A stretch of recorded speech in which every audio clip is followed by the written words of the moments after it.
ఇట్లా ఉంటే ఒక ఇంట్రెస్టింగ్ వార్త వచ్చింది. మావోయిస్టు కీలక నేత గణేష్ మృతి. ఒడిశాలో జరిగిన ఎన్కౌంటర్లో చనిపోయిన సెంట్రల్ కమిటీ మెంబర్. మరో 5 మావోయిస్టులు కూడా, వీరిలో 2 మహిళలు. గణేష్ది నల్లగొండ జిల్లా 45 ఏళ్ల ఉద్యమ ప్రస్తావన. ఆయనపై 1.10 కోట్ల రివార్డు. వామ్మో, పెద్ద లీడరే, చాలా పెద్ద లీడర్. 1,10,00,000 రివార్డ్ అంటే పెద్ద లీడర్. 40 సంవత్సరాలు ప్రజల కోసం బతికిండు ఆయన. మావోయిస్టు పార్టీకి చెందిన మరో కీలక నేత చనిపోయారు. ఒడిశాలోని కందామూర్ జిల్లాలో గురువారం జరిగిన ఎన్కౌంటర్లో ఆ పార్టీ సెంట్రల్ కమిటీ మెంబర్ పాక హనుమంతు ఆలియాస్ గణేష్ ఉయికే 69 సంవత్సరాలు మృతి చెందారు. ఆయనతో పాటు మరో 5 మావోయిస్టులు కూడా ప్రాణాలు కోల్పోయారు. ఒకసారి పూర్తి స్థాయిలో చూద్దాం. 2 చనిపోయిన మావోయిస్టులో ఇద్దరు మహిళలు ఉన్నారు.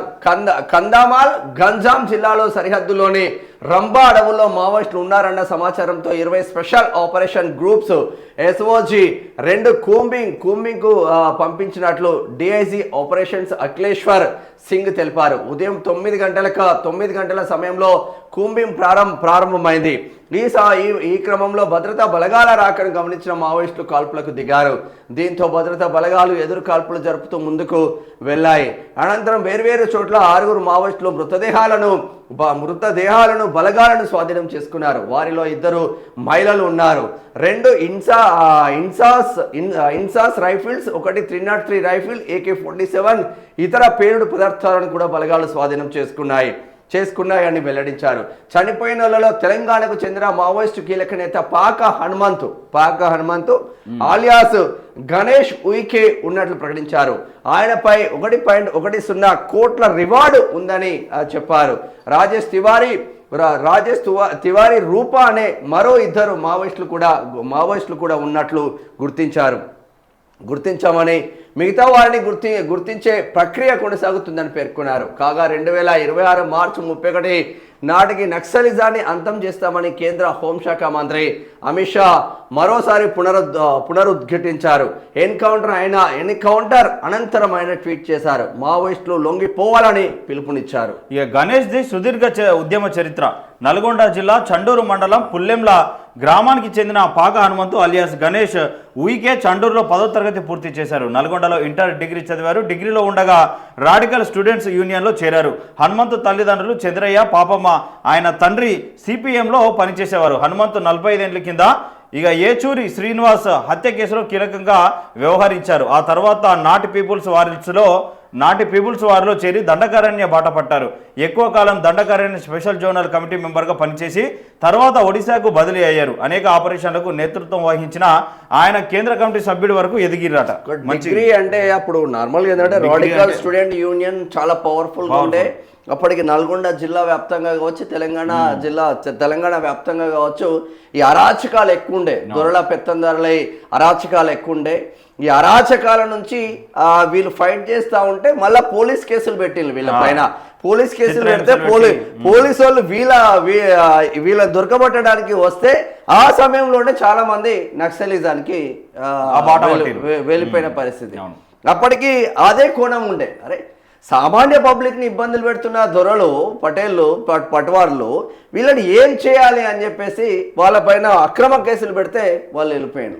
45 సంవత్సరాల సుదీర్ఘ ఉద్యమ చరిత్ర అంటే ఆశాభాషి కాదు. ఇప్పుడు ఆయన ఏమన్నా చదువుకోకుండా వేయండా, డిగ్రీ వరకు చదువుకున్నాడు. ఆ జమాలో డిగ్రీ చదివిండంటే ఆయనకి ఎంత ఉండాలని నాలెడ్జ్. సరే, అదే పక్కన పెట్టండి. ఇప్పుడు ఎన్కౌంటర్లో చనిపోయాడు. ఆయన ఒక 4 బిల్డింగ్లు కట్టుకున్నాడా? ఆయన 4 బిల్డింగ్లు కట్టుకున్నారా? సరే, వాళ్ళ ఫ్యామిలీ అన్ననో, తమ్ముడో, అక్కనో, చెల్లినో, అమ్మనో, ఆ తల్లిదండ్రులో ఉంటే వాళ్ళకి ఏమన్నా కోట్ల రూపాయలు ఇచ్చిండా? ఎవరి కోసం పనిచేసిళ్ళు వాళ్ళు?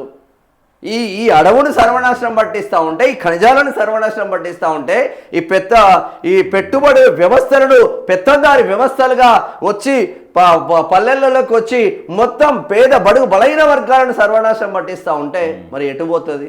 ఆలోచించాలి కదా. గణేష్ సొంతూరులో విషాదం. మావోయిస్టు పార్టీ కేంద్ర కమిటీ సభ్యుడు పాక హనుమంతు ఆలియాస్ గణేష్ మృతితో ఆయన సొంతూరు నల్గొండ జిల్లా పుల్లెంల గ్రామంలో విషాదం నెలకొంది.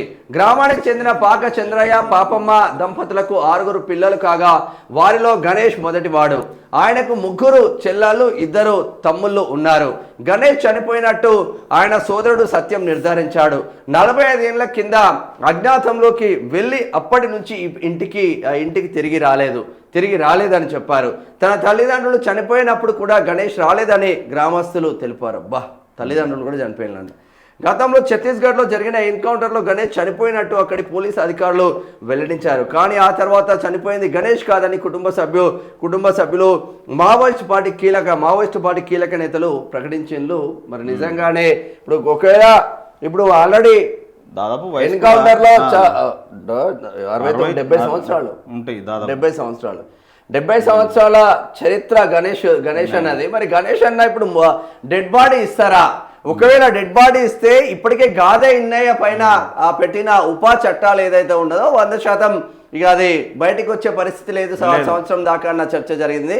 మళ్ళా ఇప్పుడు గణేష్ డెడ్ బాడీ దగ్గరికి పోయి పాటలు పాడే అంత అగ్రెసివ్గా మాట్లాడే పరిస్థితులు ఎవరైనా చేస్తారా? 1-2 సార్లు ఆలోచించుకుంటున్నారు. ఇప్పుడు ఆయన అరెస్ట్ మీద కూడా చాలా మంది మాట్లాడతలేరు, సైలెంట్గా ఉన్నారు. మరి ఏమైంది? ఇప్పుడు ఎగిరెగిరి పడ్డ ఈ కుహునా మేధావులందరూ ఎందుకు ఆయన అరెస్ట్ పైన స్పందించట్లేదు? మాట్లాడతలేదు, సైలెంట్ అయిపోయారు. మీరు మాట్లాడితే మిమ్మల్ని కూడా లోపలేస్తారని భయం పట్టుకున్నది. ఇక వేరే విషయం అయితే ఒక రేంజ్లో మాట్లాడతారు. ఇప్పుడు నక్సలైట్లను గతం పట్టిస్తుంది కేంద్ర ప్రభుత్వము.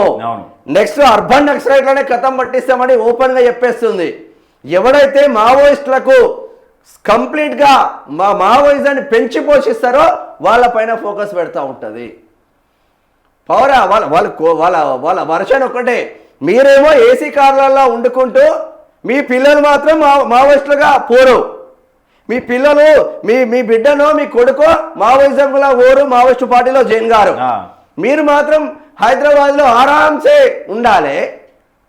ఆదివాసీ బిడ్డలు, గిరిజన బిడ్డలు వాళ్ళేమో మావోయిస్టులుగా గన్నులు పట్టాలి. ఇదా మీరు చెప్పేది అని కేంద్ర వర్షన్. అది కూడా వంతుకు నిజమే పంచభక్ష పరమాన్నాలేమో మీరు తిన్నరి, ఆకులు వరమలేమో వాళ్ళు తింటారు.